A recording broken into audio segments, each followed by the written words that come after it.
Hi friends, welcome to my channel. आज की इस वीडियो में मैं आपको क्रैक्ड हील्स को हील करने के लिए एक इफेक्टिव और मैजिकल रेमेडी बताऊंगी जो आपको बेहतरीन रिजल्ट देगी। इसके लिए आपको बाजार जाने और बहुत सी चीज़ों को खरीदने की ज़रूरत नहीं है। घर में मौजूद चीज़ों से आसानी से आप इसको तैयार कर सकते हैं और बेहतरीन रिजल्ट जो है ना वो आप पा सकते हैं। रेमेडी को शुरू करने से पहले अगर आपने मेरे चैनल को सब्सक्राइब नहीं किया हुआ तो चैनल को सब्सक्राइब कर लें, वीडियो को लाइक शेयर जरूर कीजिएगा। तो चलिए शुरू करते हैं रेमेडी। इसके लिए सबसे पहले आपको चाहिए वैसलीन पेट्रोलियम जेली जो है ना वो आपने इस्तेमाल करनी है। इसका जो है वो आपने 1 चम्मच लेना है। ये आपकी हील्स को जो है ना वो बिल्कुल सॉफ्ट बना देगी और आपके एड़ियों को बिल्कुल बेबी टाइप स्किन जो है ना वो इसको बना देगी। तो 1 चम्मच जो है वो आप वैसलीन का ले लें। इसके बाद जो 1/2 टीस्पून आपको चाहिए हल्दी जो है वो एंटीबैक्टीरियल के तौर पर काम करेगी और ये आपकी जो क्रैक्ड हील्स हैं, जो एड़ियाँ फट चुकी हैं, उनके जख्मों को बंद करेगी। कि पुराने वक्तों में जख्मों को बंद करने के लिए मरहम के तौर पर इसको जो है वो इस्तेमाल किया जाता था। तो हम 1/2 टीस्पून जो है वो इसमें हल्दी ऐड कर देंगे। उसके बाद आपने जो है कोई भी ऑयल डाल देना है। मस्टर्ड ऑयल हो, कोकोनट ऑयल हो, आलमंड ऑयल हो, कोई भी आपने ऑयल जो है ना वो 1/2 टीस्पून जो है वो आपने डाल देना है। मैं यहाँ पर कोकोनट ऑयल जो है वो 1/2 टीस्पून जो है वो इसके अंदर शामिल कर रही हूँ।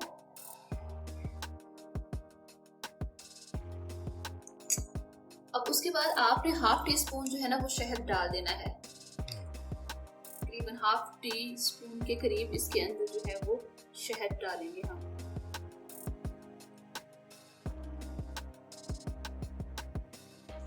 इन सब चीज़ों को हम अच्छे से मिक्स करेंगे ताकि ये एक अच्छा सा जो है ना वो पेस्ट बन जाए और हमारी हील्स को अच्छे से जो है ना वो हील कर दे। दोस्तों, ये बहुत इफेक्टिव रेमेडी है। ये मेरी दादी अम्मा जो है ना वो बना के लगाया करती थी और उनको बहुत अच्छे रिजल्ट मिलते थे। तो तब से ये हमारी रूटीन का हिस्सा है कि हम इस तरह एक पेस्ट बना कर रख लेते हैं और उसको जो है ना वक्तन फवक्तन अप्लाई करते रहते हैं। अब देखें, ये अच्छे से मिक्स हो चुकी है। एक अच्छा सा पेस्ट जो है ना वो बन चुका है, फाइन सा पेस्ट बन चुका है। ठीक है, अब आपने क्या करना है कि आपने किसी भी किस्म का इस तरह का कंटेनर लेना है। उस कंटेनर के अंदर आप इसको बनाएं। उस कंटेनर के अंदर आपने इसको जो है ना वो डाल देना है।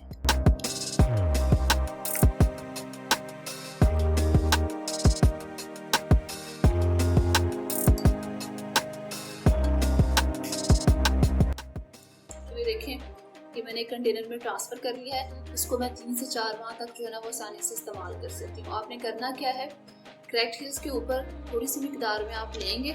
ठीक है, जहाँ जहाँ क्रैक्स है या पूरी एड़ी पर लगाना चाहे तो लगा दें और लगाने के बाद आपने हल्के हाथ से वहाँ पर मसाज करना है ताकि ये अंदर अच्छे से जो है ना वो जज्ब हो जाए। ठीक है, जब ये जज्ब हो जाए अच्छे से, उसके बाद आपने कोई भी सॉक्स जो है ना वो पहन लेनी है और इसको पूरी रात जो है ना वो लगा रहने देना है। जब सुबह उठ के देखेंगे तो आपको बहुत ज्यादा नुमाया फर्क जो है ना वो आपकी एड़ियों में नजर आएगा। ठीक है, ये देखें, इस तरह आपने लगा लेनी है।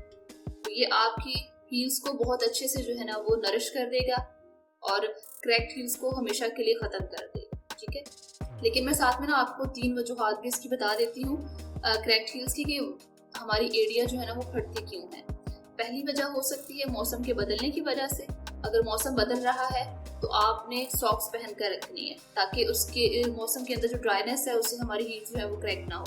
दूसरे नंबर पर आपने जूता जो है वो अच्छा और म्यारी इस्तेमाल करना है, सॉफ्ट इस्तेमाल करना है। तीसरे नंबर पर आपने नंगे पाँव जो है वो नहीं चलना। और चौथे नंबर पर आपने कोई ना कोई मॉइस्चराइज जो है ना वो अपनी एड़ियों पर लाजमन अप्लाई करना है। जहाँ आप स्किन का, हाथों का ख्याल कर रही हैं, वहाँ आपने अपने पैरों का और अपनी एड़ियों का भी जो है वो ख्याल करना है और कोई ना कोई डेली रूटीन पर मॉइस्चराइज जो है वो इस्तेमाल करना है। ठीक है, तो वीडियो आपको बहुत अच्छी लगी होगी, उम्मीद करती हूँ।